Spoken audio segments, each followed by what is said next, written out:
Pemirsa yang diberkati Tuhan, bertemu kembali dalam seri pelajaran Sekolah Sabat.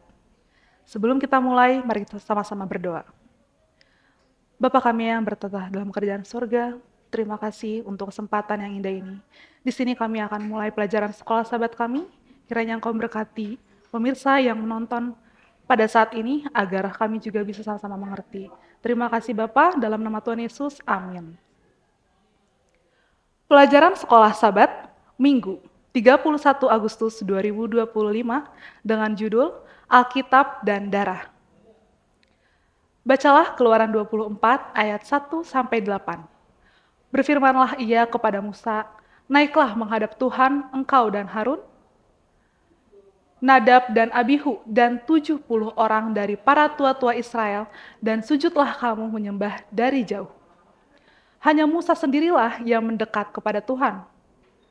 Tetapi mereka itu tidak boleh mendekat, dan bangsa itu tidak boleh naik bersama-sama dengan dia. Lalu datanglah Musa dan memberitahukan kepada bangsa itu segala firman Tuhan dan segala peraturan itu. Maka seluruh bangsa itu menjawab serentak, segala firman yang telah diucapkan Tuhan itu akan kami lakukan. Lalu Musa menuliskan segala firman Tuhan itu. Keesokan harinya, pagi-pagi, didirikannya lah mezbah di kaki gunung itu dengan 12 tugu sesuai dengan ke-12 suku Israel.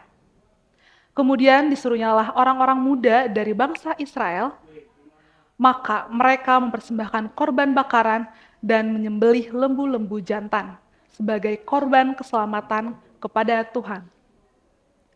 Sesudah itu Musa mengambil sebagian dari darah itu, lalu ditaruhnya ke dalam pasu. Sebagian lagi dari darah itu disiramkannya kepada mezbah itu. Diambilnyalah kitab perjanjian itu, lalu dibacakannya dengan didengar oleh bangsa itu, dan mereka berkata, segala firman Tuhan akan kami lakukan dan akan kami dengarkan. Kemudian Musa mengambil darah itu dan menyiramkannya pada bangsa itu serta berkata, inilah darah perjanjian yang diadakan Tuhan dengan kamu berdasarkan segala firman ini. Apakah peran yang dimainkan oleh pembacaan firman Allah dan pemercikan darah dalam pengesahan perjanjian antara umat Allah dan umatnya? Allah yang hidup di dalam Alkitab adalah Allah yang memelihara hubungan. Elemen penting bagi Tuhan kita bukanlah benda atau agenda, tetapi manusia. Karena itu, Tuhan sangat memperhatikan manusia, dan tujuan utama kegiatannya adalah untuk membangun hubungan pribadi dengan manusia. Lagi pula, Allah yang adalah kasih, pastilah Allah yang peduli dengan hubungan, karena bagaimana mungkin ada kasih tanpa hubungan? Yesus berkata, dan apabila aku ditinggikan dari bumi, aku akan menarik semua orang datang kepadaku. Yohanes 12 ayat 32. Allah tidak hanya tertarik pada perilaku etika kita, doktrin yang benar, atau serangkaian tindakan yang tepat, tetapi di atas segalanya, pada hubungan yang pribadi dan intim dengan kita. Kedua institusi penciptaan dalam Kejadian 1-2 adalah tentang hubungan. Yang pertama tentang hubungan vertikal dengan Allah atau sabat. Dan yang kedua tentang hubungan horizontal di antara manusia atau pernikahan. Pengesahan perjanjian di Sinai adalah untuk memperkuat hubungan khusus yang Allah inginkan dengan umatnya. Dalam ucapan tersebut, orang-orang 2 kali berteriak bahwa mereka akan menaati Tuhan dalam segala hal yang Dia kehendaki. Segala firman yang telah diucapkan Tuhan itu akan kami lakukan, mereka menyatakan.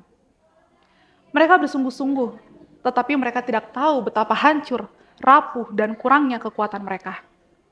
Darah dipercikan pada kitab perjanjian yang menunjukkan bahwa hanya dengan jasa Kristus, Israel dapat mengikuti perintah Allah.